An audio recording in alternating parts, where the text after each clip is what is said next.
Calculus of single variables. The topics I will be covering are mentioned in the description. Go through them. I will be following the book Advanced Engineering Mathematics Volume 1 by Titaneja. To practice example sums and exercises from it really helps.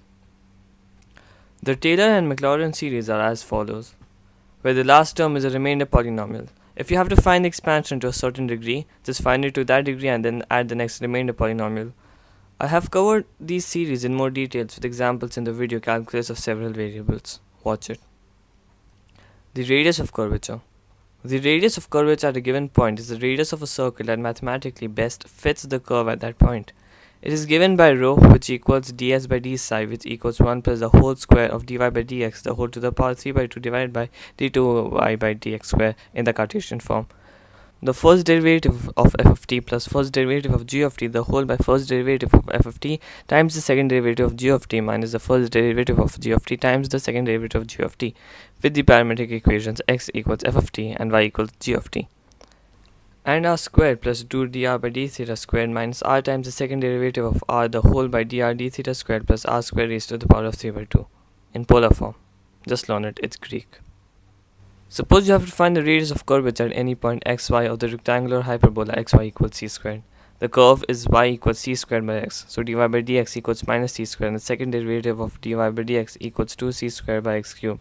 Therefore, the radius of curvature will finally be equal to x squared plus y squared, the whole raised to the power of 3 by 2 by 2c squared. If you have to find the radius of curvature at any point on the curves x and y, differentiate both sides with respect to x. Therefore, dy by dx equals s by c, which equals tan psi. S equals c tan psi. Therefore, the radius of curvature, which equals ds by d psi, equals s squared plus c squared, the whole by c. If you're talking about calculus of single variables, then we have to talk about the applications of definite integrals. Why? Because the book says so, that's why. And we can express these in the forms of Cartesian, polar and parametric coordinates depending on the convenience of the application. The Cartesian form is simply when everything is measured and calculated in the coordinate system with x and y and everything. General second grade stuff. If you were educated in an Indian school, that is. Let's say we have a point P. In the Cartesian form, the location of the point is given by the x and the y coordinates. But in the polar form, it's given by r theta, where theta is the angle a ray passing through the point makes with the x-axis, and r is the distance of that point from the origin. You can also relate the Cartesian and the polar form with x equals r cos theta and y equals r sin theta. Parametric equations are exactly what they sound like. They just define a boundary, a limit to which the equations are valid. For example, the simplest equation for a parabola y equals x squared can be parameterized by using a free parameter t, and setting x equals t and y equals t squared for t ranging from negative to positive infinity. A more sophisticated example might be considering a unit circle which is described by the ordinary Cartesian coordinates x squared plus y squared equals 1. This equation can be parameterized as well, giving cos t, sin t for t ranging between 0 and pi. You see, in the Cartesian form we can plug in the values for x and y and find out if the point lies on the circle or not. But with the parametric version we can find exactly all the points that will be on the circle on any plot. Now let's get back to applications of definite integrals. Why again? Because that's what your life has come down to. Area under a curve. We start with area under a curve.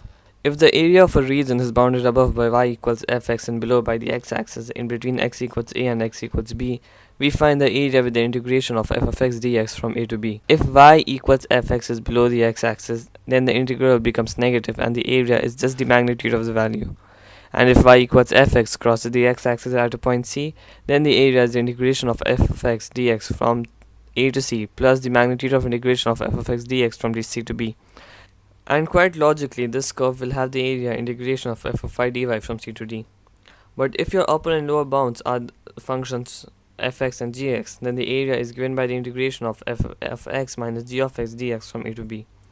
In polar form, the area is 1 by 2 times the integration of r squared d theta from alpha to beta, where r is a function of theta and alpha and beta are the angles of your lower and upper bounds. If a curve is in parametric form as x equals phi t and y equals psi t from t ranging from a to b, and if we have the first case of the Cartesian form, then the area equals the integration of psi t times the derivative of phi t dt from a to b. Example, find the area bounded by the ellipse x squared by a squared plus y squared by b squared equals 1. And the ordinates x equals c and x equals d in the first quadrants. We have the area to be found looking like this. So y equals b by a times under root 1 minus x squared by a squared.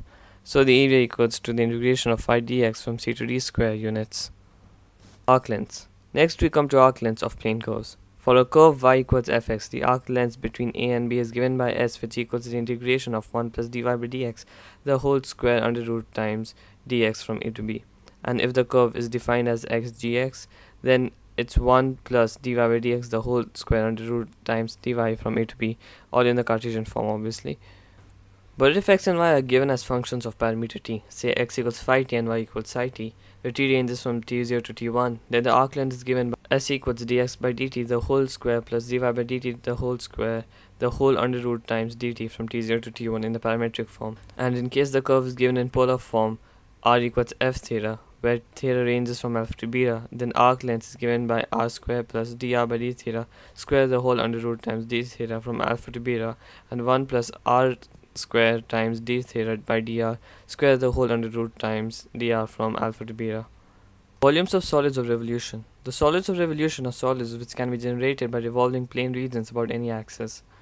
Cartesian coordinates. A. If the area is bounded by y equals fx from x equals a to x equals b and the x-axis, then the volume is given by v equals the integration of pi times pi square dx from a to b. B. Similarly, if the bounds are x equals dy from y equals c to y equals d and the y-axis, the volume equals the integration of pi times x squared dy from c to d. If the revolution is about any line y equals c, then the volume equals the integration of pi times y minus c squared dx from a to b. And if the revolution is about the line x equals a, then the volume equals the integration of pi times x minus a squared dy from c to d. If it was revolved about any axis CD, and for the sake of simplicity take any point O as the origin and the line OCD as the x-axis, and Pn is the perpendicular to OX, the volume V equals pi times integration of y squared dx from a to b. And if the area is bounded by the curves y equals f1x and y equals f2x, then the volume equals pi times the first function of x square minus the second function of x square dx from a to b. In the polar form, the area of a sector bounded by lines theta equals alpha and theta equals beta and the curve r equals f theta, then the volume is given by v, which equals 2 pi by 3 times the integration of r cubed sine theta d theta from alpha to beta. And in case the sector is rotated about the line theta equals pi by 2, then the volume v equals 2 pi by 3 the integral of r cubed cos theta d theta from alpha to beta. The parametric coordinates for volume when the curve is in parametric form, the volume generated by revolving the solid about the x-axis looks like this, and about the y-axis phi t and psi t exchange places. For example, for the volume of solid generated by curves y equals 3 minus x square and y equals negative 1, first trace the question out and substitute it in the equation for y equals c. Therefore, volume v equals pi times the integral of 1 plus y squared dx from negative to positive 2. It's 512 by 15 pi unit cube. And finally, surface area. In this section, we find the curved surface area of the solids of revolution by the application of definite integrals. In the Cartesian coordinates for revolution about the x-axis, the surface area is given by 2 pi times the integral of phi times 1 plus dy by dx squared, the whole under root dx. And about y-axis equals 22 pi times the integral of x times 1 plus dx by dy squared, the whole under root dy from c to d. In the polar coordinates form, if revolution is about the initial line theta equals 0, s equals the integral of 2 pi r sine theta times under root r square plus dr by d theta from alpha to beta, and if the revolution is about the line theta equals pi by 2, replace sine theta and with cos theta. And finally, the parametric coordinates. By rotating the area about the x-axis, s equals 2 pi y times under root dx dt squared plus dy by dt squared dt from t0 to t1, and about the y-axis it's 2 pi x. And that's that. You can find assignments on this chapter on this website. Remember that the database is updated frequently, so if you can't find something you're looking for today, you might find it tomorrow. All details are in the description of this video. Thanks for watching.